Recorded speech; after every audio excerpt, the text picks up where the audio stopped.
Hey everyone, and welcome to Sales. Today we're going to be talking about choosing your market and choosing your offer.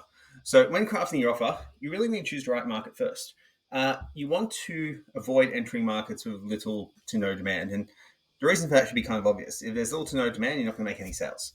So, you need to focus on a market where people are really they need your solutions. And there's four criteria that market should hit. Okay. Now, it doesn't need to hit 4 out of 4, but 3 out of 4 is a very, very good sign. Okay. Number one is your prospects must have a desperate need, not a desire. Okay. It needs to be quite a large pain because it's then easy to sell. Now, number two is purchasing power. They must be able to afford your offer or have access to necessary resources. So, one offer that we put together was for people who didn't have jobs, who were unemployed, who were suffering from depression.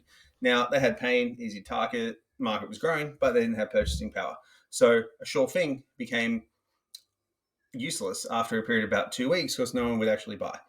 Now, the next one is easy to target. Your market should be easily reachable through advertising channels or other means and growing. A growing market means your business has potential for scale. So, for example, type 2 diabetes, as sad as it is getting worse each and every year. So it is a good market because it's easy to target, they have purchasing power, there's massive pain, and it's a growing audience.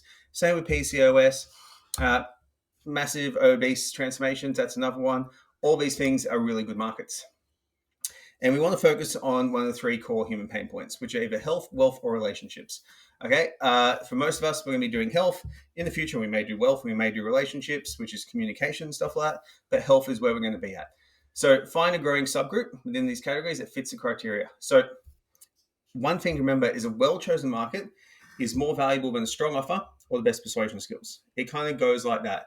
So having a market where people want to buy is the most important thing, then having a strong offer, then being able to sell. So if we go back a couple of years to COVID and we look at things like toilet paper and hand sanitizer, having that product was a well-chosen market. It was not chosen by anyone, but it worked out to be the fact that everyone wanted to buy it. You didn't need to have a strong offer. You just needed to have it on sale, or you just needed to have it in stock, and people were paying ridiculous prices for it, and you didn't have to sell it.